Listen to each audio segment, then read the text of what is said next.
সকলোকে নমস্কাৰ ৰাহুল ইলেক্ট্ৰৱালৰ অন্য এটি ভিডিঅ'লৈ আজি আমাৰ মাজত ছাৰসকল আছে তেওঁলোক আমাৰ পুৰণা কাষ্টমাৰ বুলি ক'ব লাগিব কাৰণ তেওঁলোকে আগতেও আমাৰ পৰা বহুত প্ৰডাক্ট লৈছে ৰাহুল ইলেক্ট্ৰৱালৰ পৰা তো মই কোৱাতকৈ তেওঁলোকৰ পৰা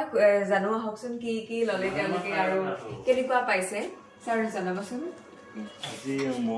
অপো 5G মোবাইল এটা ল'লো হয় তো ভালে লাগিছে আৰু আগতেও আমি ৱাশ্বিং মেচিন এনেকৈ কিবা কানি লৈছিলোঁ টিভি লৈছিলোঁ ৱাশ্বিং মেচিন লৈছিলোঁ ভালে পাইছোঁ ভালে অফাৰ চফাৰ দিলে ভাল আৰু অফাৰ চফাৰ দিছে ভালে তেওঁলোকে আমাৰ ইয়াতে মানে ভালখিনি ডিছকাউণ্ট পায় আৰু লগতে তেওঁলোকক গিফ্টো কৰিছোঁ আমি আমাৰ গোটেইকেইটা পেজো তেওঁলোকে ফ'ল' কৰি থৈ দিছে আমাৰ ভিডিঅ'বিলাকো চাই তেওঁলোকে তো সেইটো কাৰণত তেওঁলোকক আমি ভাল ডিছকাউণ্ট দিয়ে থাকোঁ লগতে মানে আমি গিফ্টটো যি দিব পাৰোঁ আৰু পাৰাখিনিলৈকে আমি দি থাকোঁ